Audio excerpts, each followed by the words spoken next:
Somewhat right? make you proud, brother. I don't say that to put any pressure on you. I feel all the pressure. Real quick, what would you like to do with the hair, brother? Yeah, so we'll probably do like quarter inch off the top, ish. Yeah, more so kind of like the front. I kind of just style it with my fingers. I don't really like No product or anything. Well, I do use product. I just don't like comb it all like super into place or like pump it up too high or anything. Yeah. And then probably a 1 on the sides, and then just like low tapers on the back and sides. Yeah. Okay. For the taper around the sideburns, do you see the hook, or do you fade that out? So keep the hook and just keep you could like line it up, but just keep it pretty natural. Natural. Yeah. Okay. You don't want me to push it all the way back to no. Yeah, I'm just pretty basic. And then in the crown area, like throughout here, I just I don't like the fade to be like too high because I got kind of a narrow head that it exposes it when you go up too high. Gotcha. So keep it like more like mid and keep it like more on the darker side. Yeah. Okay. Yeah. And we'll do the one. So yeah, I won't bring up the 1 too high. Yeah. Okay, so it's more like a taper fade almost. Yeah. With the low taper. Okay. With a quarter inch off the top, bro. Let's let's do this. This area in the back. Which part? Like. Because I've matted it down with the hat all day, it's probably deceivingly laying down right now. It actually sticks up. But it sticks up, like it's kind of like at the end of its threshold of it, like not being able to like lay down too well. So don't go too short. In the back, yeah. Okay, for sure. I got you, bro. Gosh, I feel like a picky client right now. Let me add you to the blacklist. Right? Like, not this guy. Just kidding, bro. And then I'm getting super gray, so that's kind of crazy. You know, if I were to pull off my hat, which I'm not going to, I have a bunch of grays. Well, I've had a bunch of grays for like the longest time. Even when I was like in middle school, like I think I'm almost confident that I get it from my mom, because on my mom's side of the family, dude, everyone is turning gray or white, like their hair. Even my cousins, like they're all turning gray as well. Could be from stress. Yeah. Could also just be genetic. Who knows? Yeah. How old are you? I just turned 30. Just turned 30. Okay. Yeah. So I'm probably your oldest guest so far. Should I ask how old you are? I'll be 38 next month. 38, bro. You're not even that old. I'm creeping up on 40 real quick here. My oldest client is 60. No. He is in his he's in his 60s. He's turning 62 this year. But his name is, I don't want to say his name just in case I got his age wrong, but he's young at heart. Yeah. And I think that's really what it comes down to. It's how you feel. The older you get, I think if you want to be able to feel young, you just got to keep your mind young. So real quick, Chase, I know so the way that we met was kind of interesting. Yeah. So shout out to Amit the barber, and shout out to Cut to the Chase Barbershop / Steel Blade. Right, yeah. I kind of want to get to know like your history a little bit, and like we can lead that into like how we got to know each other, because I feel like the way that our relationship is starting to unfold is very organic and very real. Yeah. But I kind of want to get to just the background on like who you are, like how your childhood was growing up, and kind of segue that into how you started cutting hair, bro. Yeah. So, my name is Chase Mckim, and grew up in Livermore. I was born in Redwood City. Mm-hmm. To my knowledge, we lived in Stockton for like a couple years. Stockton? I don't even know or remember or know why we would have then gone to Redwood City for for the labor and everything. But so then we moved to Livermore. I guess that would have been in the late 80s, 1988. Mm-hmm. And grew up there. Both of my parents grew up in the Bay Area. Mm-hmm. Pretty good childhood, like young childhood. Mm-hmm. But then like a lot of us families, my parents, went through a divorce when I was in, I think, like 4th or 5th grade. Mm-hmm. So,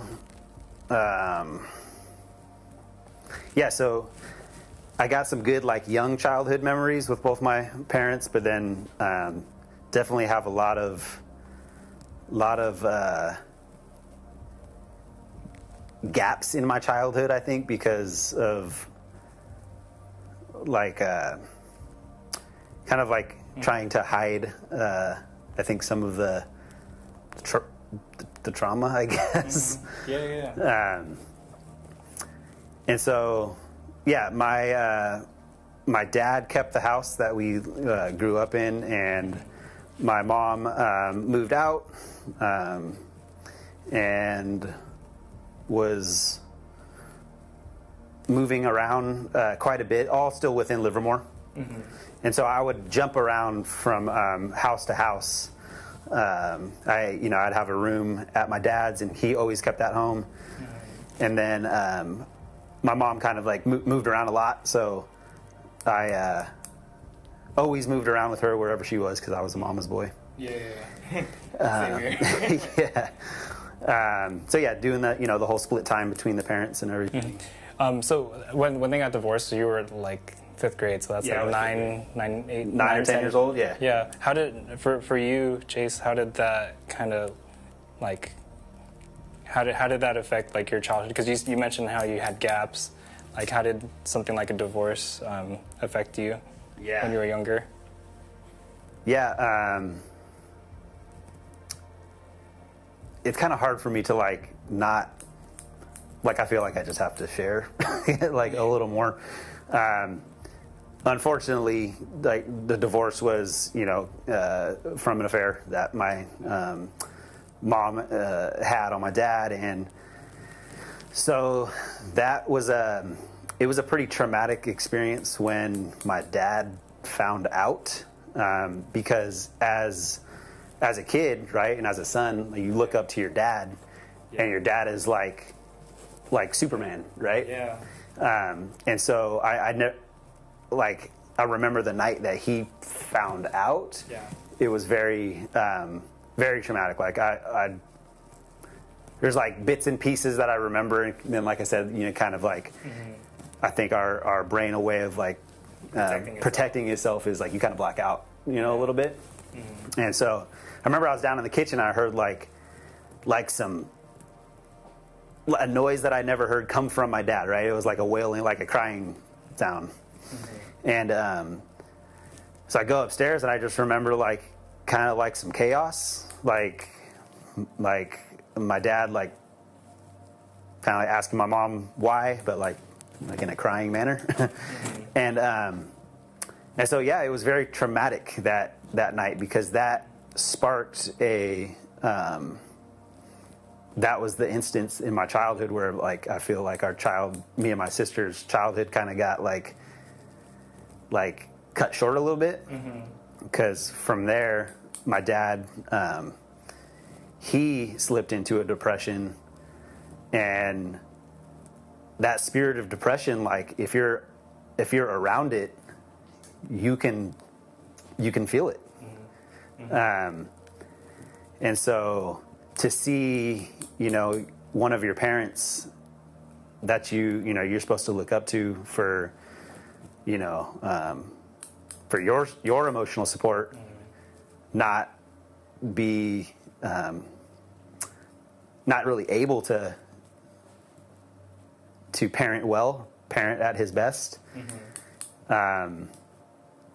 It was hard to see, and there's some memories there for sure that I remember, like, just like looking back on,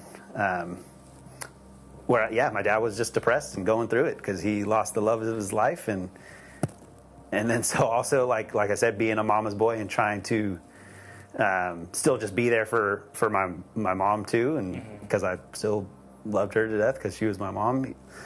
Sorry, bro, I feel like I just went like way deep real quick. Bro, you don't have to apologize, because as as barbers, I feel like we're starting to get to the point now where a lot of guys don't feel like they have a place to kind of air out. Yeah. And lately, like, because ever since I started the podcast, people have been able to see more of like this side of like what I do behind the chair. It's just like being able to connect with whoever's in the chair and like going deep with them. Yeah. Like, bro, like so many people now, like even like my regulars, like they're just asking me all these deeper questions, and like we're having these deeper conversations. And I feel like as guys, we kind of need that, because there are certain spaces where like we can't talk about this at work, and maybe we do with our clients, or we can't talk about it with our significant other. But as a barber, like I do want to be available and to go deep, bro. I'm as deep as it comes, brother. Yeah. I mean, and for me, it's like I don't struggle. So I struggle with words just in general at times, like navigating how to like explain this, because it's just not something that I do often. But like, I don't mind going to these places because I know other people. But everyone's got a history, everyone's got trauma, everyone's got something, going on. And so to like you said, as a man, to like hold this constant perspective, or try to hold this like perception, that like all is well, and it's a lie. And I think it's a lie that the enemy really loves to like try to, or not even try to, but like use to have us just bottle up our emotions, our past, our trauma, and until we reach a point where we're unhealthy because we don't know how to outlet that, and then it shows up in ways in our lives that is, like I said, unhealthy, and that's how these like generational things continue on. So like with your dad being like, it sounds like you revere your dad at a very high level. He's like your superhero. Like he's someone that like is your rock. Like you look up to him. How? So after 5th grade, when this happened, you go into middle school, and also middle school is like a very pivotal age for a lot of like adolescents. Like you're going through hormones, you're figuring out who you are.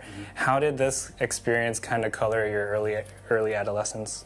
Yeah, no, for me, like my friends and sports became like my life, because it became like my escape. What sport did you play? Basketball. Yeah. Nice. Yeah, I was a hooper. I was like a soccer player up until like 6th grade, and then I had a friend introduce me to basketball, and I just fell in love. So, so my friends became just like a place for me to escape my home life. I didn't. The guy that my mom was like seeing was at first seemed like an okay guy, and then ended up showing his true colors, and he was just a horrible person. And just like how did that come up? What do you mean? Like how did you? So he initially, like, he was like someone that was nice, but like what were the signs that showed that he wasn't? Oh man, like I don't know if he ever physically abused her, but verbally was just like a monster. Like this guy was a big dude, and he was very intimidating, and he would use he would just say some of the nastiest things that I can't even they're locked up in my head, but for the sake of your podcast, bro, I won't even say it towards my mom. And so like to see your mom get like verbally abused like that, and to the point where like, bro, I remember one time like I thought he was going to lay hands on her, and I was like 6th or 7th grade, and I had to stand in front of this 6 foot plus 250-pound man as like a 80-pound kid, because like, dude, you're not gonna hit my mom. And so yeah, and that went on for years, and for some reason, you know, my mom, it took a long time for her to shake that relationship. Like, she, you know, kept, you know, allowing him to be forgiven. And so, yeah, so like I have one house where we're dealing with that, right? Like constant, just like verbal abuse and constantly moving and just like uneasy. Like, how's this dude going to act today? What's going to happen? Uncertainty. So you just don't, you know, you don't feel safe. And then at my dad's house, like my dad was, you know, like after his kind of like bout with depression, like, you know, he was beginning to date, but also like, you know, he heavily drank too. And so he was never like abusive or anything towards us, but you know, so I just had like two unstable places that I would balance between. So if I could go to my friend's house and escape, or if I can go to, you know, play sports, that's what I did. That's how I, you know, had my stability, or, you know. How about when it came to high school, when you're, as you and your sister are getting a little bit older? Yeah. How were you kind of dealing with it during that time? Same way. So it became like our norm, I think, and I think around high school, like my dad was, you know, like I said, he struggled with alcohol throughout all those years, and you know, he was, like I said, dating other women, but he was no longer in that like depressive state that I, you know, remember when they first got divorced. But in high school, well, backing up, in junior high school, my mom got diagnosed with cancer, with breast cancer. Dude, everything is, anything that could happen is just happening. Yeah. And so she had so it was breast cancer. She had a lumpectomy, so, you know, they removed just the lump, and then she went through chemo and radiation.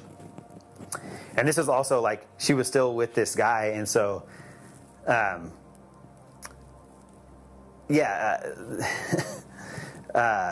around, so I remember after her first bout with cancer, she went into remission and went a few years, and then the cancer came back, and it had spread, you know, to both her breasts, and she had to get a double mastectomy. So they removed both breasts and removed all the cancer. She had another, another however many rounds of chemo and radiation, and then same thing. She went into remission.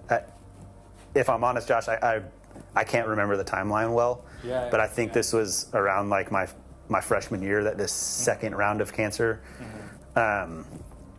And so, so she was battling that. So I got to, you know, take her to some of her like chemo treatments and things like that, or not take her, but be there, and saw that whole process of her losing her hair and, you know, having to like, just, you know, go through that, and how like cancer takes a toll on your body and your health. But when you're going through school, and you're like, all this stuff is going on in the background, like you're trying to keep up with grades, you're trying to keep up with all your sports. Like, was anyone around you who like kind of saw what was going on and was like, hey, like, Chase, are you and your sister okay? Not. I don't know, not really, dude. Like, we kind of had like free range to like do whatever. Like, we didn't have too many rules. Like, you know, it's really by the grace of God that we didn't go down such a terrible path that, we weren't able to come out of. Like, me and my sister talk about that often. I was really grateful for my sister. She married her high school sweetheart. She's 3 years older than me. Oh, wow. Okay. They were together in high school. His family, and they were like around the corner from my dad's house. His family has been the rock in her life.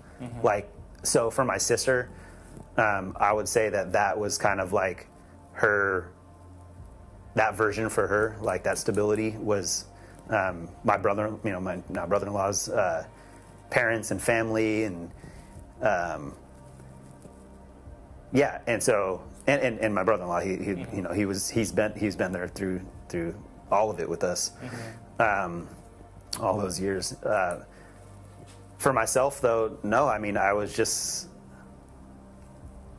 I'm honestly, like, I forget a lot of those years, and I think it comes down to like that. Like I said, like, I think it's you just black out, a lot of that. So like when it comes to like high school, like classes, oh my gosh, I don't remember any of my classes. I remember like basketball practices, basketball games, the core group of friends, like dances, and that's about it. So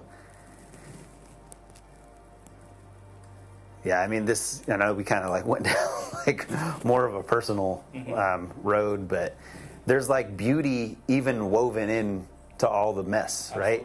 So like, I know it seems like, I'm like sharing all this, but I'm still like grateful for my parents. I'm grateful for my childhood. I'm grateful for all of it, to be completely honest.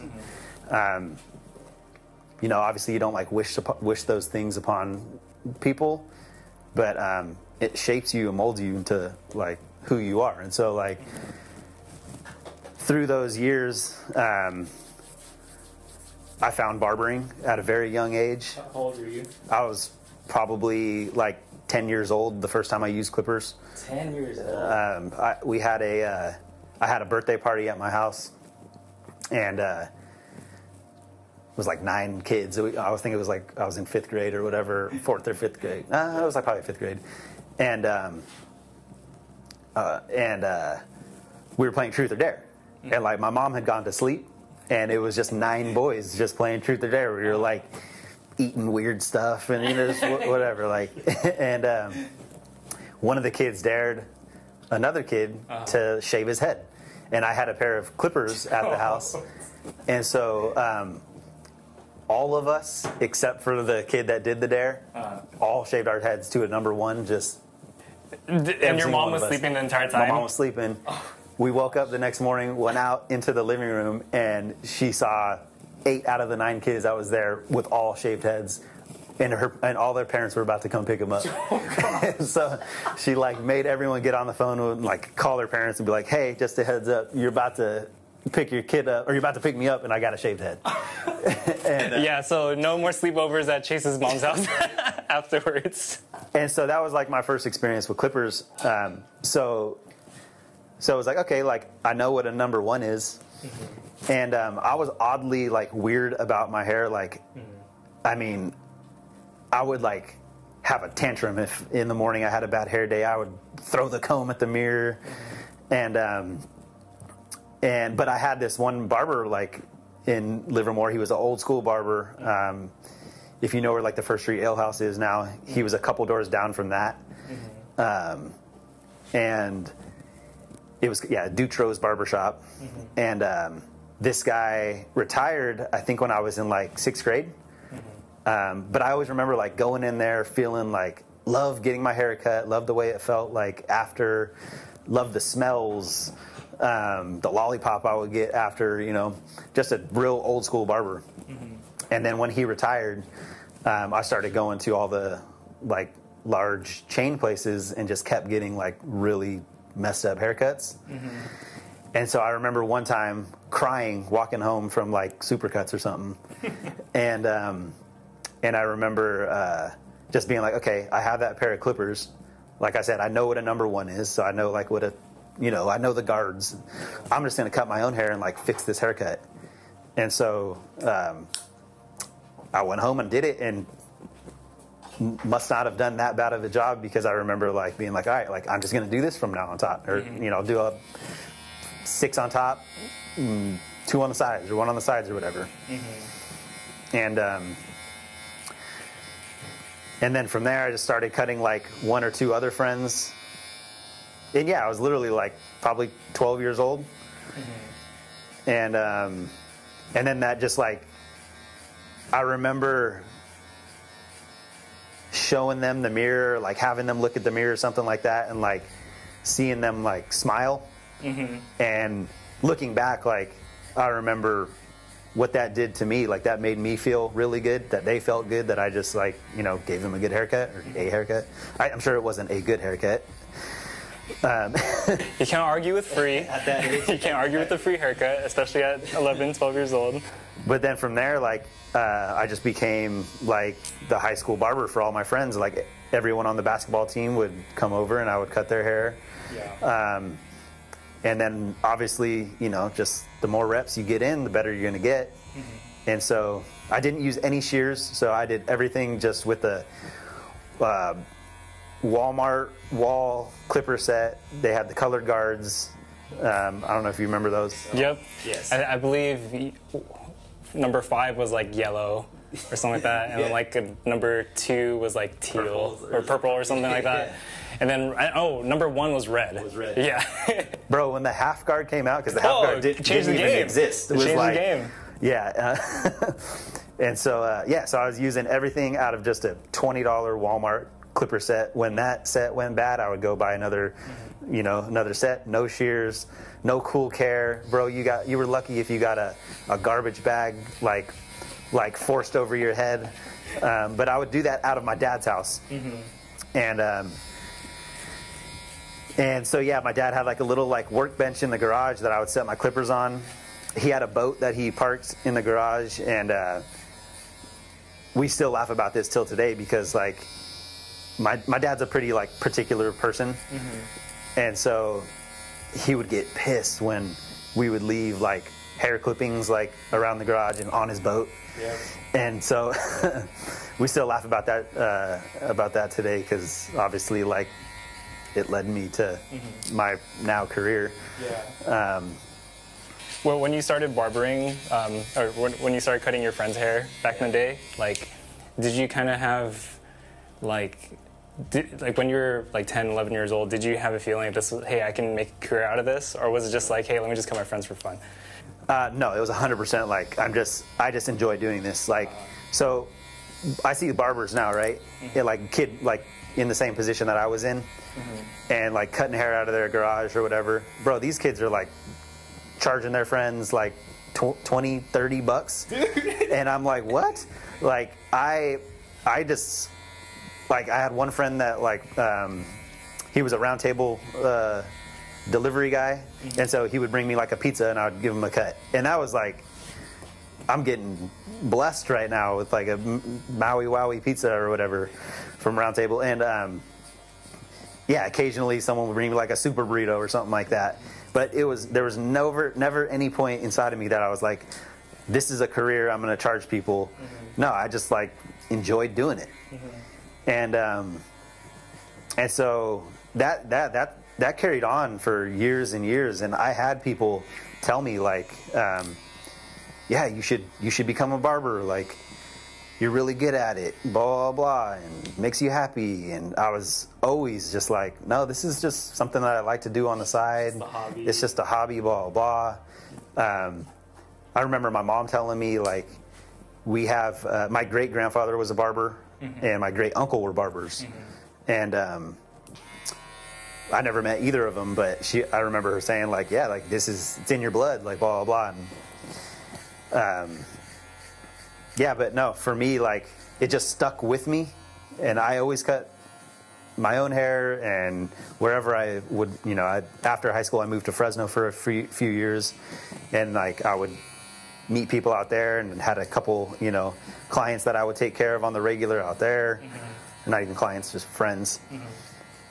But yeah, no, it was always it was always just a hobby, and then I was always looking for like what the acceptable, quote unquote, socially acceptable career path was going to be for me. Yeah, because at the time, like a lot of like STEM careers were very popular. Like, oh, let's go into like science, technology. Let's get into the medical field. Let's get into like all these like the internet. You know, like the internet is like changing everything. So barbering as a career path, even for like my parents, they're so supportive, and like my dad was the one that bought me my first pair of clippers, and they're super supportive. But I can tell there was like some reservation about it. It's like, but you want to be a barber? Like, you can be anything you want, but you want to cut hair? But similar to you, like, yeah, I also gravitated towards, you know, like cutting my friends, cutting my family members. Actually, yeah, like when you mentioned like how much kids are charging in their garages now, that's how much I was charging in like when I got my license in an actual shop after putting in all the hours. So times have changed, but I'm glad like kids are picking up the hobby and seeing that barbering can be like a valid career. It's definitely different now, and I'm about it. Yeah, I mean, there was no YouTube. Like, there was no YouTube. For me, I was just trial and error. Like, I remember one friend, I had set my trimmers too close, and I had like, dude, I don't even know what they were. Terrible trimmers, and I set them too close, and I mean, come on, barbers, like, everyone's done it in their you know, learning years or even your professional years, where if you set them too close, like, you're not automatically going to see like a cut or anything a lot of times, right? And so I remember I was like trimming up his neckline, and he kept like flinching and being like, "Ow, bro, you're cutting me," and I would look, and I'm like, "There's nothing there," and so I told him like, "Bro, just man up and take like you're, I don't see nothing," like, and then he kept saying like, "Ah, bro, you're cutting me," and I was like, "Dude, just man up, you're good." He came to school the next day, bro, and it's overnight, like, it's scabbed up, like, so I like tattooed his, you put him through the shredder, his neckline on, and I remember him being like, "Bro, don't go to Chase, like he'll he's gonna jack you up, blah blah blah." So I mean, like, getting all those like learning, you know, early learning mistakes out of the way, like with no YouTube and just like flat out trial and error. Like, boy, I'm grateful I did it at the time that I did, because I went into barber school at least with like a base knowledge. And I remember starting barber school and having some classmates that they had never touched clippers in their life, and they're like grown adults. And I always tip my hat off to the people that, you know, start in their later years like from scratch, because I don't know if I would be able to take the like pressure of the learning curve in my adult years. Like, first of all, you don't have young clientele to practice on. Like, they're all adults, and they all have adult jobs. So we definitely lucked out, like, starting younger, because then our clients, like, they're down for a free haircut. Our friends are down for a free haircut. During that time in high school, how are you balancing like sports and like, you know, like barbering, and still being able to pursue like barbering, and how are you able to balance like all that stuff? So barbering was never like I said, it was never a thought of mine to like pursue. So it was just like someone would hit me up for a cut, and I'd say, okay, like, come over and I'll give you a cut. It was just like intertwined in my life.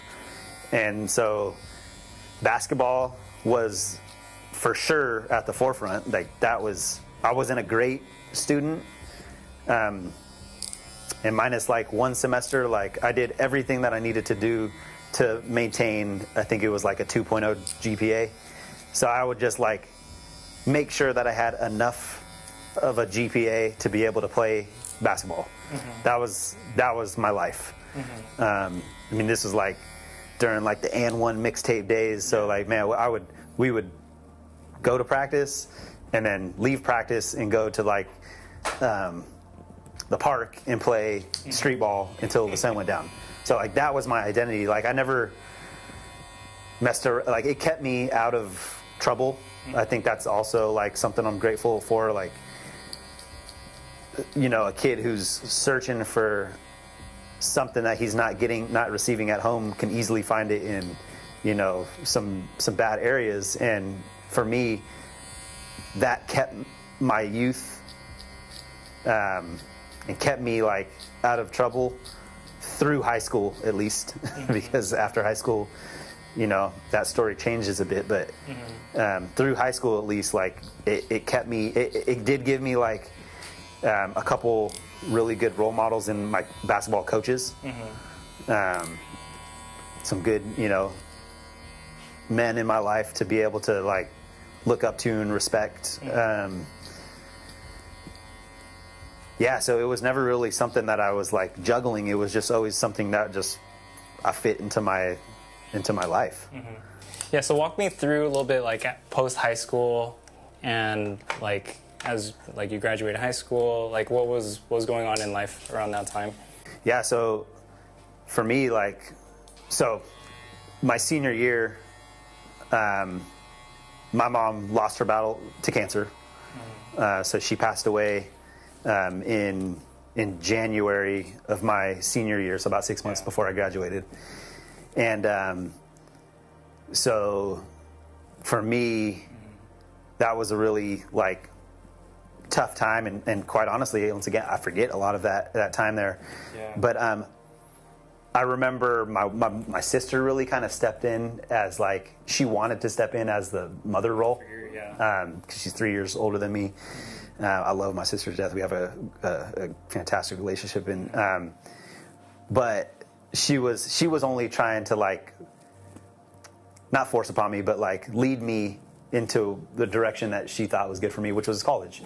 And so my dad had when I graduated, my dad also turned 55, and he retired from being a plumber. And he was looking to sell the house that we grew up in and move to Oregon. And so my mom passed away. My dad was moving to Oregon, and I had just graduated, so now I'm like about to start my adult life. My sister was staying with her now husband, but her boyfriend at the time. And I remember she encouraged me to sign up to go to Las Positas. And so I had like no desire to do college, but I kind of was like, all right, well, this is what you do. This is what I have to do, blah, blah, blah. So I signed up to Las Positas. And my first semester, I ended up dropping out. In my first semester, I ended up my first semester of college, up until that point, I had never had a sip of alcohol, and I never like smoked or anything. And so, yeah, at that time, like I smoked weed for the first time, and really liked it, and that became like a daily habit of mine. And so I would skip class at Las Positas and go, you know, roll a blunt and smoke that, and really that I just became a, you know, like a stoner, and that's all, like that was all I really cared about. And so I remember dropping out of Las Positas that first semester. I remember shortly after that, my dad sold his house and told me, like, hey, you can move to Oregon with me, or you could figure it out. And I was like, well, shoot, I'm not moving to Oregon. Like, I'm not doing that. All my, you know, this is my entire life here in Livermore and blah, blah, blah. So he moved, and I kind of couch surfed for a little bit. And then at that point, like, I started drinking. And this is also your first time? This is my first time drinking. Like, finally, it was just like, all right, like, this is what everyone is doing around me. Like, let me try it out. And it was a very unhealthy relationship. Like, it wasn't just like a couple beers. Like, it was like chugging bottles, and then let's just see where the night goes. Yeah. At this age, you were 20? I was about 18. 18? About 18, 19 years old during this stage. And so then that became kind of like my escape. Basketball, I would still kind of hoop a little bit here and there, but I knew I wasn't going to play for any college. I wasn't a good student.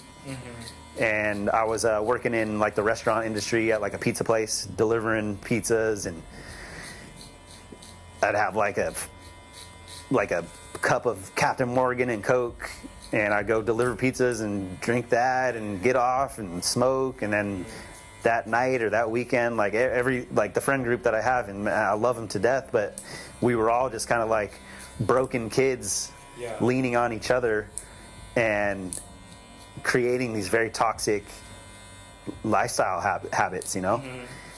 And so about a year after that, or no, probably a little less than a year after that, my dad moving, like, and doing the couch surfing and everything. My closest friend moved. He was already at Fresno State, and he was going into either his sophomore or junior year, but he was no longer in the dorms, and he suggested, hey, like, why don't you move out here with me? We can get an apartment for like super cheap. Rent out there. We split a 2-bed, 2-bath townhome for like $750. Yeah, like $375 a piece. Yeah. And so to me, I was like, well, I think I could do that. $375. Yeah, like, I think I could do that. So I moved out there to Fresno, and I was out there for 2 to 3 years. Do you remember Chevy's? Chevy's, what is that? It's like a fresh like Mexican food. Yeah. Is that, it's like a Chili's. Okay, it's a thing out in Fresno. No, it's out here California. Like they're like disappeared now, but Chevy's used to be like a kind of like a Chili's. To be fair, I have also never been to a Red Lobster before. Okay. Don't grill me in the comments. I heard Red Lobster is great, but like the biscuits, exactly. So I moved out there, and I moved out there with a dresser, a TV, my clothes, and a whole lot of weed. That was like the essentials. That was my life at that point, and I got a restaurant job, and I just worked in a restaurant and continued to live the same lifestyle that I was, living here, just like smoking and drinking, like filling that void with those things, with substances, man. There's a lot to unpack here. Because like for everyone who's had like bouts with like drugs or alcohol, like a lot of it is like it can be leisurely. Like, hey, like it's the end of the day, let's pop one and like let's just hang out. For a lot of other people, it's like escapism. It's like, I don't want to feel the feelings I'm feeling. Like your mom had just passed away, stuff going on at home. There's something about like us wanting to run away from the very thing that like is scary to us. Like for me, I had a pretty tumultuous like 20s, my early 20s. Like it was like 2016. I went to Coachella. It was like the height of like my partying and stuff. And like I had, like, long story short, I had done way too many drugs. Like I was on acid, I was on pills, I was smoking weed. I had edibles in my system, alcohol, and I had the worst trip of my life. Like it was so scary, bro, and like paralyzing to the point where like, even after the event was over, I still felt like I was tripping for 2 years. Wow. And still feeling like this outer body experience. And it was getting to the point where like I started like wanting to commit suicide, because when you do that much drugs, bro, and like you're not in a good state of mind, like your mind wants to like you want to kill yourself to wake up. You know what I mean? And like For me, like during that time, it was so dark, and there were so many moments where like I had the option to do it, but there were a lot of things that, like a lot of factors that played into that. Like one was like my faith in God was a big reason why I didn't off myself. Another one's like my wife, like being there, my support, and just support from family and friends. But I resonate with you in that level where it's like when tough things happen, like sometimes the only option we have is the bottle. Yeah. And unless someone shows us another way, you know what I mean? How bad did the drinking get for you and like the weed? Yeah, no, I mean, I was blacking out like on the regular. Like it literally is by the grace of God, dude. That like, I mean, I had peers around me that were, you know, like kids in high school and stuff. Like the older you get, obviously, the more life happens, the more tragedy happens. And I remember going to school with kids that were overdosed or getting in accidents and killing themselves or killing others or going to jail. And I put myself in quite a few of those situations that could have been me. Why I was spared from that, I don't know, but I was. And so yeah, I mean, it got pretty bad. But that was just like, that's how all of us were handling it at the time. And I knew, like, deep down inside of me, like, I always had these, like, and it sounds funny, but, like, this line, right? You said, like, acid and pills and stuff. Like, I was terrified of pills. I was terrified of snorting anything. Like, for me, it was like, okay, like, my line that I draw of toxicity is going to be weed and an excessive amount of alcohol. I mean, it's no better, but that was just like the line that I drew. And I always wanted more. Like in my years in Fresno, like, so I was never like a serial dater. Like I was always seeking the one. Like I always wanted just a relationship, and if I found that, I was gonna be, you know, like loyal and I never went from like relationship to relationship. I think I had one relationship in high school. So for me, like, I knew that I wanted like better and more in life. I knew that I wanted a future wife. I knew that I wanted kids. I knew that I wanted a career. And so I played this like balancing act in my like late teens, early 20s of like trying to handle stress and trying to pursue and better myself too.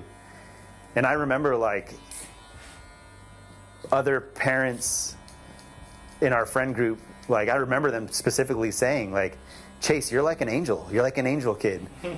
So like I could fake the funk really well. Like people like, you know, parents and outsiders would think that I'm like this like healthy, good kid, dude, and put together. And it's like, no, like if you only knew, yeah.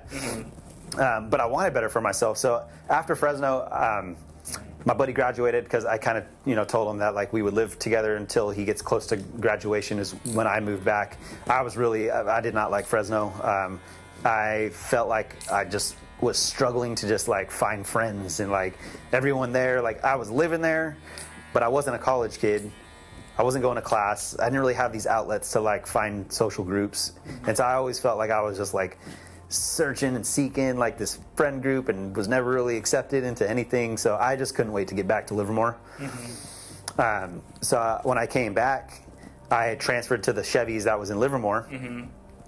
And the first shift was terrible. It was my first and only shift. I knew I wasn't going to be able to make any money at the Chevy's location in Livermore.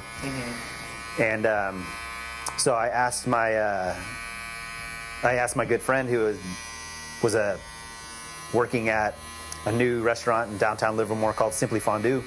Oh yeah. Yeah, I asked him on First Street. Yeah, I was like, hey bro, like, are you guys hiring? And I think they took me in like that day, and I got a job as a server. And I think I was 21 at that time, and so from like 18 to 21 or 17 to 21, I was always in restaurants. And then even after that, I stayed at Simply Fondue for 8 more years. Yeah, so when I moved back to Livermore, I was working at Simply Fondue. About 6 months in, I became a bartender there. How old were you at this point? I think I was 21 because 21. It was like one night where one of the bartenders just like no called, no showed. They needed someone that was old enough to work behind the bar. Oh, Chase. And so that was me, and I just never left. Backing up a little bit, I met my wife. I met her a few years prior to that, like at a house party, but that was kind of it. But she was my server trainer at Simply Fondue, so when I got hired on, she was the one that did my training to teach me how to serve. And but at the time, like, she was in a relationship, and I mean, I was attracted to her and everything, but we were just coworkers and friends for that first like year or so. Still cutting people's hair on the side. You know, still having friends like tell me you should go to barber school and blah blah blah. And I remember just being like, no, it's just something that I like to do on the side. And yeah. So when was the point where you were just like, oh, because you did end up eventually going to barber school, is that right? Yeah. And that's when you met like Amit and like Khan and all those guys. Like what led up to that point? So about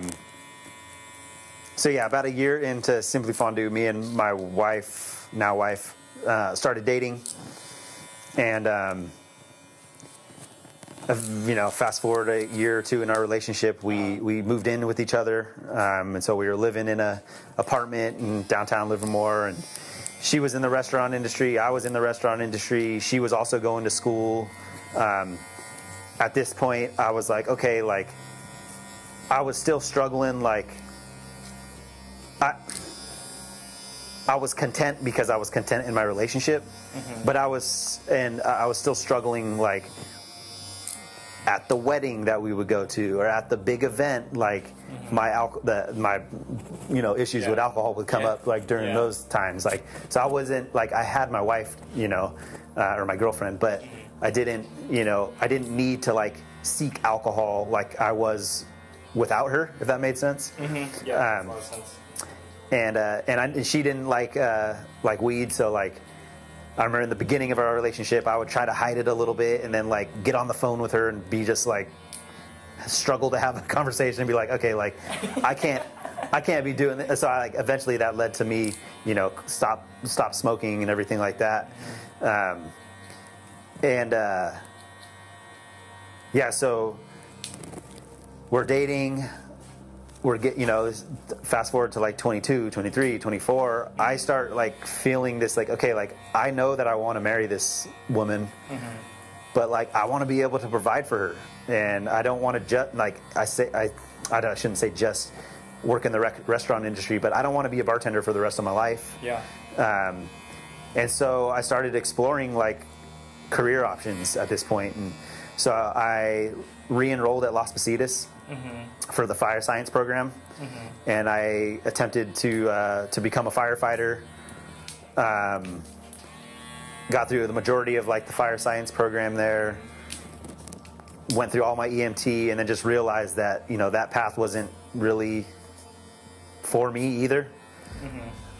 All along, I'm still like bartending and everything, and then I remember one of my clients was an electrician, and he was a really successful guy, and so I was like, all right, well maybe I'll go and test for the like union electrician test.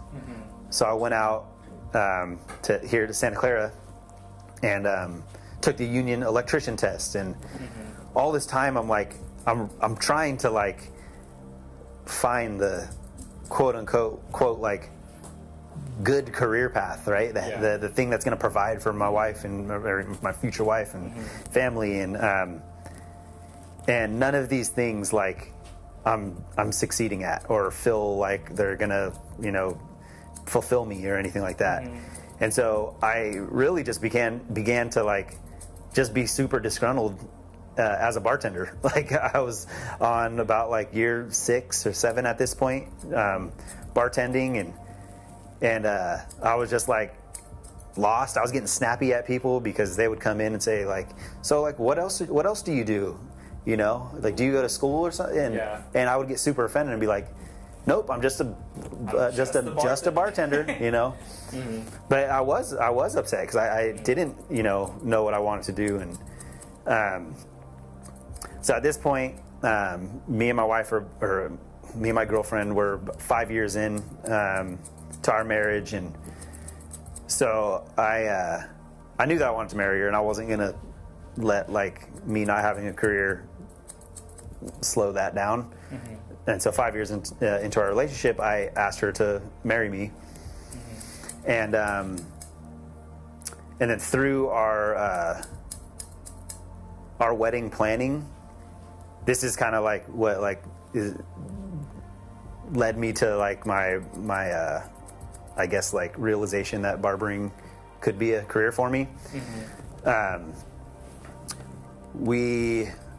So you mentioned your faith, like, kind of keeping you from, like, committing suicide, right? Correct. I was not a believer at this time. My mom, during her battle with cancer, she found Jesus, and she was a believer towards the last few years of her life, and I saw, like, the peace that it brought her, and I know that she was, like, trying to introduce her faith to me. Yeah. How did that actually come about? Like her getting to that point? I honestly don't know. I think I want to say it's like there was maybe some people like in her like chemo like support group or something that like invited her to church or like brought up Jesus or the gospel to her. I have no idea. All I know is like I remember my mom like diving in. Going all in and still dealing with all of her problems, but like having like a little bit of peace through it. And I remember her like reading her Bible. I remember her going to church and surrounding herself with all these like godly women and stuff like that. And I remember her getting baptized. And but none of that, like, I didn't care. I was not seeking God. Like, like I was happy for my mom. And she was giving me, like teen Bibles and blah, blah, at that point. But I didn't have a desire to pursue God at all. I went to church with her a few times and, Mother's Days and Christmases and stuff like that. But that was just to be there for her and to honor her, not to seek a relationship with the Lord. And so, so... I'm sorry, I'm like trying to remember the questions that you... I think at this point, like you were talking about like your wife and getting serious about Barber college and faith a little bit. Yeah, so yeah, my mom passed away, and all these years passed, right? And I know that one of her biggest prayers was for me and my sisters to like come to faith in Jesus, and for my dad, and for like I have her Bible with just like she was a big note taker. So I have all of these notes and all of these prayers that my mom would write down on the side of her Bible, and I was in them. Both my sisters were in them. My dad was in them. Like, wow.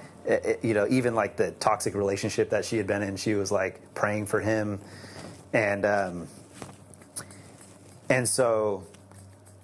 When me and my wife got married, when me and my wife got engaged, we started talking about, wedding planning and like who was going to marry us. And my wife was a Christian. She was already a believer, and her youth pastor came to mind as the officiant for our wedding, and I had seen him do a couple of our other friends' weddings, and so for me, I was like, yeah, he seems like a cool guy. And so, and otherwise too, like, who else would I know? I don't know any other like pastors or anybody to like marry us. So yeah, for sure, let's have Darren's his name, Pastor Darren, do it. And so we asked him, and he accepted. And me and my wife had like a 2-year engagement. Mm-hmm. So over the next year, we started doing premarital counseling. Mm-hmm. And to me, that was like a super awkward thing, like to go and talk about like just all of these, deep topics. Yeah, what is that for people who don't know what that is? Yeah, so it's just like, coming together. We did it with this pastor and talking about like, how are you going to deal with your finances? How are you going to deal with your kids? How are you going to deal with religion? How are you going to deal with arguments and this and that and family? And so it's, definitely heavily suggested before you, get into marriage, like to kind of navigate, like, how are you going to deal with these tough times in life? Right. Yeah. And so we're going, to these meetings, and I'm just like growing my relationship and friendship with the pastor, because he's just a real dude. Like, he wasn't like forceful. He wasn't judgmental that I was not a Christian or not a believer. He was just like super, super real. Mm-hmm. And he would always say, like, hey, like, no matter if, whether you like come to church or not, like, I'm glad that I made a friend in you, Chase. And so, it was kind of therapeutic. A lot of these sessions too, were just like kind of like transcended just like marriage counsel, but like just like life therapy. And so I remember him shooting me and my wife a text like, hey, next week's Easter, if you guys would like to come to Easter service, I think it'd be cool if you guys, came. And up until that point, like, I didn't really like have a huge like desire to go to church outside of the like few times that me and my wife would go. Leading up to that, like, really I was just going because I was trying to seek an experience with my mom. I wasn't really searching for the Lord. I just wanted to like, feel the presence of my mom. And so, but this time, like, I was like, no, I need to be there.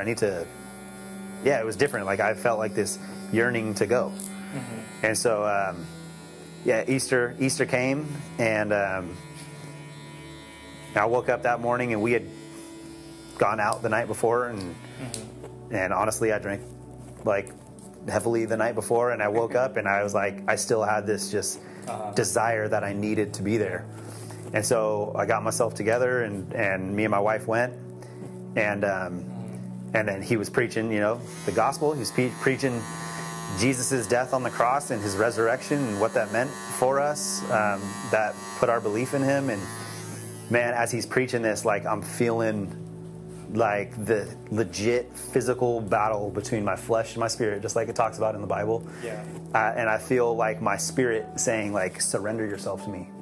Like, you're carrying all this weight, and you've been carrying all this weight for all these years. You're trying to control every situation in your life. You're seeking drugs, you're seeking alcohol, you're seeking relationships, you're seeking, validation through all of these, false places. Like, come to me and like find your rest in me. And so I did not want to like surrender. My flesh was like still wanting to hold on to the control. And then I remember looking over at my wife, and like, I'm shaking, I'm tearing up.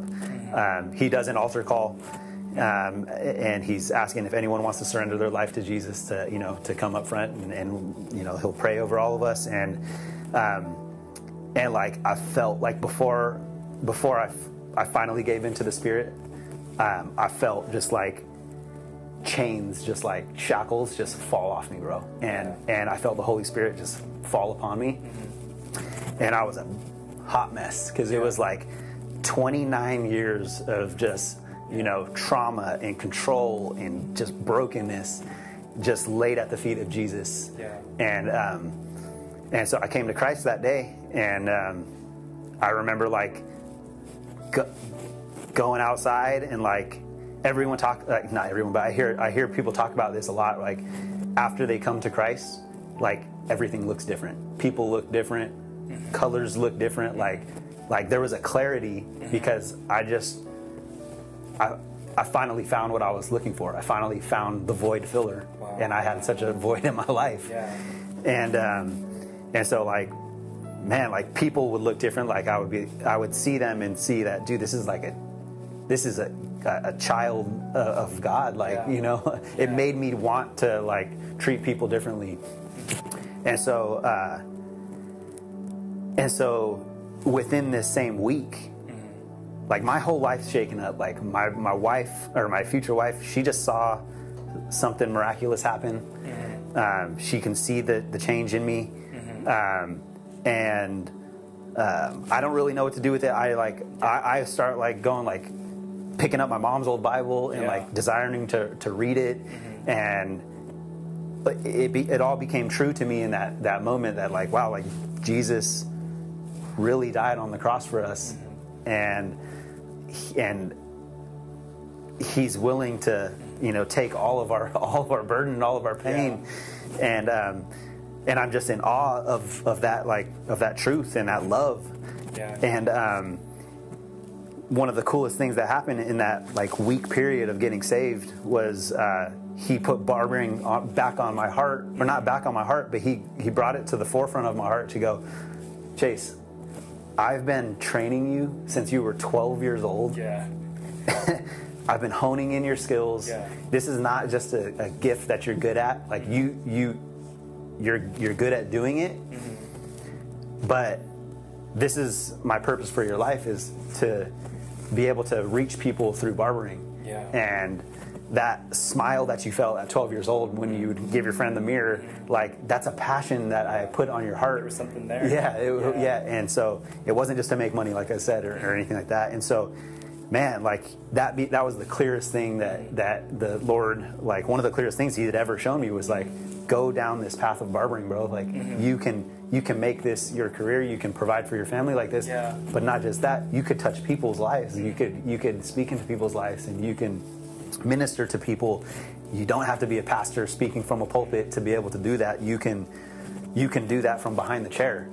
And so one of the hard things for me was like starting new things. Like I would be so fearful to like, you know, start anything new. And so, but I knew like this was a calling that he had on my life. And so I surrendered, dude. And I was just like, all right, I'm going to go look at barber schools. This was so Easter of 2015 is when I had that experience. By April, I was enrolled in, by the end of April, I was enrolled at Urban Barber College. I had told the restaurant. That same month? Yeah, I told the restaurant, like, hey, this is what I'm doing. Can you guys work with me for the next 10 months? Like, I'm working to, you know, become a licensed barber. And man, the favor that the Lord has shown on my life, or on my career, was like insane. Like, I started barber school, and in barber school, I don't know where you went and how it was, but like it was very common to cut like 2 people a day, 3 people, 4 people maybe. Dude, I treated that place like it was my barbershop. The owners gave me freedom to fill up my books, like my books meaning like my notes in my phone. And dude, I would be completely booked out at barber school with people coming from Livermore to Concord, or people in Concord. And all the other barber students would be like, dang, Chase, like, because it's also common to get like a $2 tip in barber school. No, like my clients were like giving me like $20, $40. So it was like providing for like my gas and my food, because that's also a fear in school, especially as an adult in barber school, is like, it's the large commitment. And I got bills to pay, and I got rent and this and that, like, and so yeah, like all these clients were coming out to see me. I finished up at barber school. It was a grind. I was still working at Simply Fondue, the restaurant. I went to my state board, passed, already had a chair lined up at this salon downtown. I had clients lined up, so if I didn't pass, I didn't know what I was going to do, but I already had them lined up for the next day. And day one, all of these people in my life, from my childhood, through high school, some of the people I was cutting through all those years, people I was meeting, I had met at the restaurant for the past 8 years, all started becoming my clients. And I have an atypical barber story where I didn't have to build a clientele. Like month one, I was booked. And then 1 year later, I had the opportunity to open up my own barbershop. And God's funny how he like confirms things. The salon that I was working at the address was 2219 First Street. And when I had this opportunity to open up this spot, it was through like a friend who his wife and her dad, they were both hairstylists, cosmetologists, and they wanted to open up a salon downtown Livermore. And it was on 3rd Street. And it was an old dentist, and they were going to divide the building up into 2 different businesses. And the address of the dentist was 2221. And when they divided the business up, the barbershop side was 2219. And I was literally there at the salon for 1 year, and then I was able to open up at 2219 3rd Street. And just like, that was just such a blessing, man. Everything just fell into place. Yeah, it's just a testament to like when you're walking in God's will, He'll open the doors for you. You know. Yeah, you don't even have to force it. You don't have to force it at all. Like He will just open the doors for you. There was something you said earlier that I kind of put a pin in about during like your story about Easter and like surrendering, and like the very thing that you were looking for this whole time was Jesus. Yeah. Like for someone who has been struggling with a lot of stuff too. Yeah. Like finding Jesus amidst all the noise, because the world offers a lot of things, you know, like drugs, alcohol, women.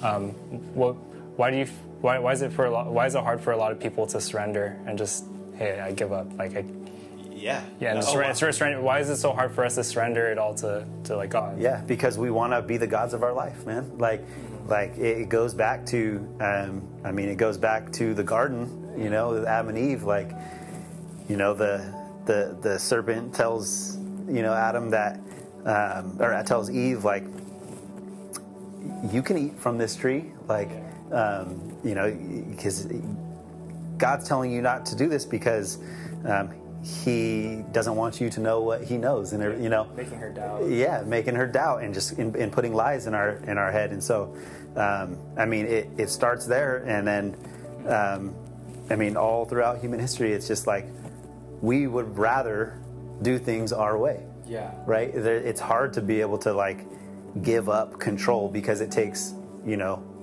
faith to do that. Like you don't know. Yeah, we want to just try to be able to hold on to every little piece of our lives and dictate how the outcome is going to be, but to, you know, put our trust and faith in, you know, God and something that you can't like really tangibly see. Like people struggle with that. You know, my wife,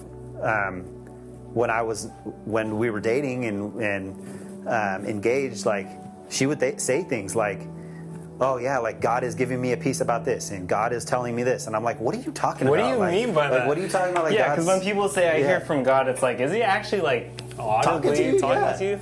Yeah. Yeah, and so like, and I would be crying out to God like during those times, and I think a lot of us who aren't believers, they cry out, you know, they're searching for Him, and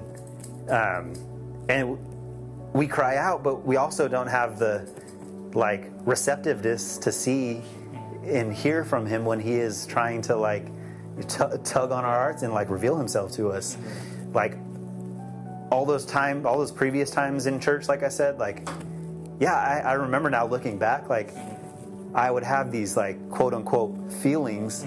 Well, I know what those feelings were. That was the Holy Spirit that was trying to like draw me in, and then I remember like stomping that out, because like for me it was like, no, if I relinquish this control, then we have this misconception that like Christians are these like boring goody two-shoe people. And for me, that relinquishing of the control was, man, I'm going to have to stop smoking. I'm going to have to stop drinking. I'm going to have, like, God's going to steal my joy from me. Yeah, it's like all these rules and God's a killjoy, all those thoughts. Exactly. And it's funny because when I surrendered myself, do I still like struggle and have temptations? And I've still have, you know, battles with, you know, alcohol and stuff since I've been saved. But it's brought with this, like, it's met with this loving conviction from him now, where I'm in tune to like what he is calling me into and what he's calling me out of, and he's better than all those things. Like whenever I follow him, I mean, it just time and time again reveals that like he's better than any of the plans that I had. Like, I'll try things my way, and most times I'll land flat on my face. Yeah. But when I listen to him, like, he leads me into, you know, just a more abundant life. Yeah, it's crazy how our stories kind of like how like God's hand was on like our separate stories. Because when I moved to Livermore, I moved there like 3 years ago, and like I personally, like I want to be able to like cut hair in Livermore, and that's when I reached out to Amit, who is the new owner of your shop, right? And then when I went over there, that's when I met you, I met Arnell, and just in passing, like we were just chatting and we're talking and like we're talking about life and career and all that stuff, and then I said my goodbyes. I didn't take the job, but then a few weeks later at the Livermore Half Marathon, we run into each other again, me and you, and like even from there, like the podcast wasn't even started yet. It was just an idea, but then like you like talking to me about like, hey, like, by the way, like, do you believe in God? And then I was like, I do. I'm all in. Like, I'm all about like God and Jesus and like following Jesus and being a disciple, like all that stuff. Like that's honestly why I'm still here. Like I'm all about it. And how how that led to like, hey, like Chase, let me invite you to this podcast so we can hear your story. Like the way that God writes our stories, we talked about this offline, but like if we were the ones who had to write our stories, we would omit all the bad stuff. We would have omitted the drug addiction stuff. We would have omitted the alcohol addiction. We would have omitted like mom's cancer. Like we would have written our story that way. But for some reason, like when God sees like your journey, like he's a better story writer, and how all that stuff leads to where we are today. Like you're a man of God, I'm a man of God, and like where you are with your family, like we couldn't predict that. If we were to look at our track record and our trajectory, we would have never thought like where we'd be today. So like where are you currently? Like what's your current situation like with your family, like your wife, like what's going on with you guys? Yeah, like where are we at, like geographically, or just like where are we at? Yeah, you mentioned that too. Sorry, this will be like a 5-hour podcast. So no, where are we at? I mean, I've got 2 young boys, 2 and 5 years old. We've been married. Me and my wife now will be 8 years this July. We were blessed to have the opportunity to, you know, parent our 2 nieces, one of which is still living with us, one who is a young adult right now, and she's out of the house right now on her own, figuring life out as well. But I mean, life is lifing, you know. It's I'll be honest, man. Like life's a lot. Like when you are married, you're dealing with 2 people from 2 different backgrounds, raised 2 different ways. You know, and you guys, like I mentioned earlier, everyone has like, you know, something in their past that they're dealing with. Like my wife lost her mom too in our relationship. Like everyone's grieving something. Yeah. So marriage is work, and we're we're a work in progress, and we're learning new things about our relationship. Like she's growing in Christ, I'm growing in Christ. We're attempting to grow in Christ as a couple. Sure. You got to realize like the first however many years of our relationship, because we were together for 7 years before we got married. Although she was a believer, I was not. So like there was a certain way that we, that we lived and how we communicated and everything. So like we're learning how to do the best that we can for our kids. I mean, you have a 2-year-old daughter, so you know what it's like just being a parent. Like, dude, it's it's so busy. Yeah. And so learning how to like prevent a lot of the things that we went through as kids, so our children will have a better, life, not just from like a monetary standpoint, but from an emotional standpoint. And, navigating through that, but trying to be led by the Holy Spirit through all of this. And that could be difficult at times. I mean, it's still a tendency of ours, or of mine at least, to like still want to try to do things my way. But I mean, God's always there, even at my low points, even after coming to Christ. Like He's still like, even if I'm hanging on to Him by a thread, like I'm hanging on, and He's still there, and He always pulls me out, and always guides me and provides for me. So I mean, that's kind of currently where we're at. Yeah, because it's never perfect, right? Like it's like you feel like the chains have like fallen off, and like now you don't have to carry this huge burden. But then there's also the portion where it's like, well, there are times when life is very hard, and like still being able to lean on Christ, still being able to say like, hey, even though things look bad, you're still good. Lately, so the long story short, like with my daughter, I filled you in on this. Like my daughter's like, she's 2.5, but the story before that was when we first got pregnant, 3 months and like during the first trimester. At that point, we found out the gender. We had a gender reveal party. We went to the doctors, and they're like measuring her and stuff, and they're like, "Hey, your baby's not growing." And she's supposed to be 15 weeks, but she's measuring at like 13 weeks, and we're like, "Oh, that's strange."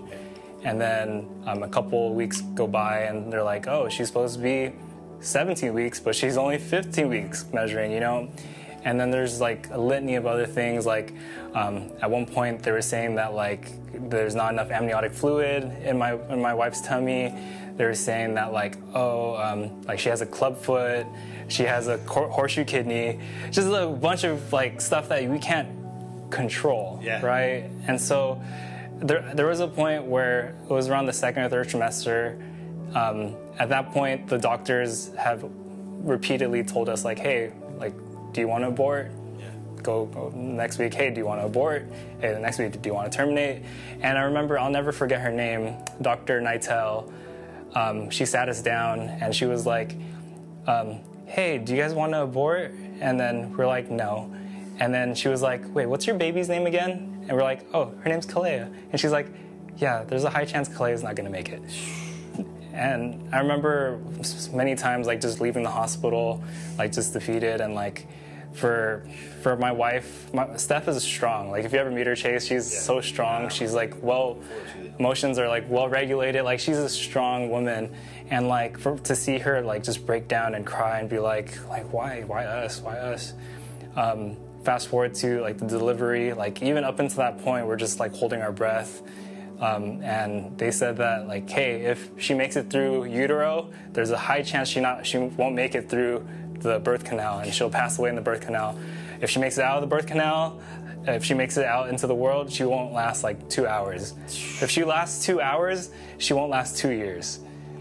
And even if after that, all that stuff happens, she's gonna be severely mentally retarded, and like she's gonna have like all these different things. And we're like, even if we had a day with her, like that would have been enough, you know. And so during that time, there's so many things you can't control, right? So many things, like we can't control genetics, we can't control what the doctors say, we can't control how the birthing experience is going to unfold. However, the only thing that we could do in the moment is to trust in God. Yeah. And I've been a Christian for like 20 years, and it wasn't until that moment 2 years ago where I really surrendered, and I really. Like, I was a cultural Christian, like, hey, like, I had all the, you know, the bells and whistles, like, go to church, all that stuff. But I didn't believe God wholeheartedly with my control, like, the things I wanted to control, because everything up until that point, me and Steph's life was perfect. Like, we got married young, we got a house young, we moved to Livermore, we were pregnant young, and boom, like, a huge bomb dropped on our lives. And all that to say, like, so my daughter, she was born and she was healthy, you know, like, praise God, right? Yeah. And then a few days later, genetics come in to the NICU and they're like, hey, the reason why all these complications happened was because your daughter actually has a genetic disorder called Wolff-Hirschhorn, and it's like a partial deletion of like the 4th chromosome. And so, like, celebrating, and then we got kicked in the stomach again, you know what I mean? But then all throughout this process, the last 2.5 years of like raising my daughter, and like her teaching us how to be patient, her teaching us how to slow things down, my daughter teaching us to, like, hey, like, everyone else's kids are going to go at a certain pace. No, I'm going to go at this pace, you know? And so there's so many things that, like, through that experience and how ugly it is, like, God's still able to make something beautiful out of it. And man, like, I wouldn't be here today, like, doing a podcast with you if it wasn't for, you know, the mess. You know, the mess is beautiful, but it takes a lot of time, like, to process, like, all this stuff, and like, we're all healing from stuff. Like, we all just got out of the pandemic like a couple years ago. We're all struggling with that still, you know what I mean? So there's so much about, like, our stories and so much about life in general that, hey, like, I'm not gonna choose to omit this part of my story because it's a valuable piece. And so that's where, for you, Chase, like, man, like, hearing your story of, like, how you've been able to come out of the depths, come out of the abyss, and still be able to say, like, hey, I'm still here despite, like, all this stuff, like, with your mom and like, dealing with alcohol and, like, weed and all that stuff. Like, a lot of us, we couldn't be here if it wasn't for God. You're absolutely right, man. Like I told you when you walked into the shop, man, with your daughter, like, I knew in an instant that, like, oh, like, this is a brother in Christ. Like, Holy Spirit told me that, and that's why, I mean, there's certain people, like, almost 38 years old, like I was telling you, like, there's certain people in life that you just feel a connection to, and dude, you came in acquiring for a barber position, but, like, the Lord had, you know, something else in store. And so when I ran into you at the half marathon, dude, like, gave me a little more of an opportunity to, like, have more one-on-one, like, dialogue with you and kind of share a little bit of that, like, dude, like, and that's why I was so eager to ask, like, you know, are you a believer? Because, like, I sensed it, and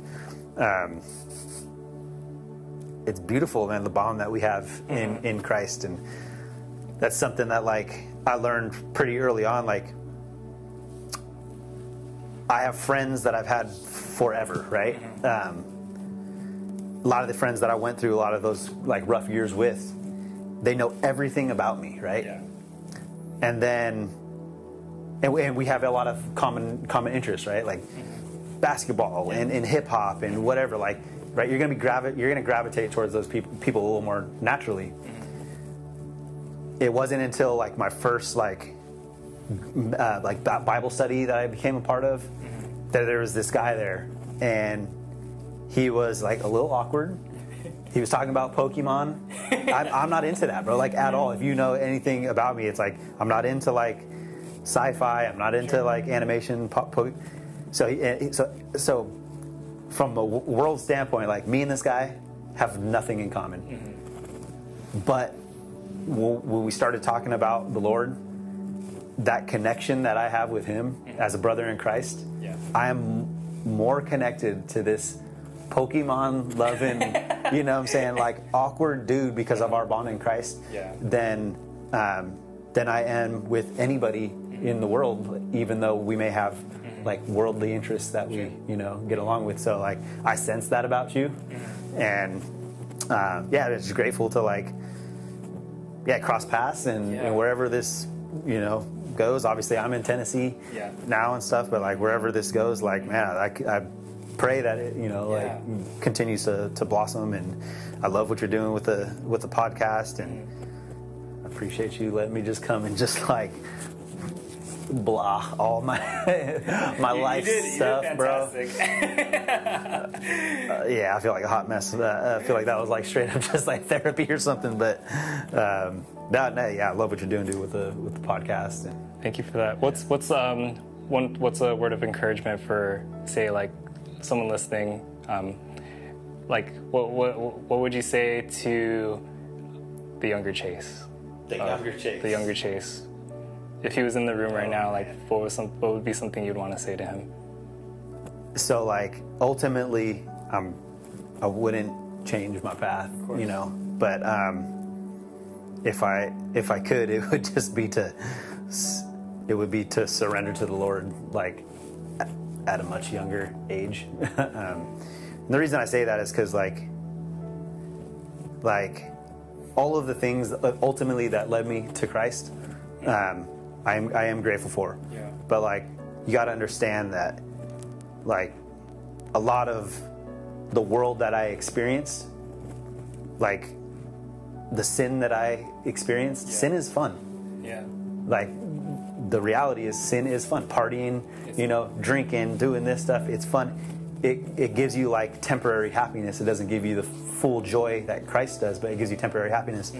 And so what happens is we experience this stuff, and it's hard to like forget about these things. Like the devil will set some hooks in you, you know, and try to bind you up to like your old self. And so what I would tell a younger Chase is like surrender to Christ now, you know, because it's been part of my walk since that. I still have to like now address a lot of these, you know, things that I've experienced in life, you know, now as a adult and as a believer. And I would just encourage myself to just seek him sooner. No, thank you for that. So last thing, Chase, I'm gonna hand you this mirror so you can check out the haircut. It's not as good as Arnell's haircut. But I just want to say thank you, and thanks for your time, and thanks for just being vulnerable. Like what Chase is doing right here, guys, it's not easy. It's definitely not easy to be vulnerable, to be honest, to be transparent. But these are the stories we need to tell, and these are the stories that will help generations heal, will help young people, and will help other men who are going through things just like us. So I'm gonna give you this mirror. Right on. Let me know what you think. Oh yeah. Oh, we're good. We're good. Dang, sorry, Arnell. No, it's all good. Yeah, I appreciate you, bro.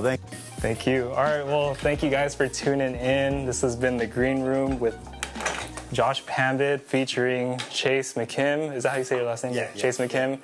Thank you guys for tuning in. We'll see you guys next time on the next episode. Peace out.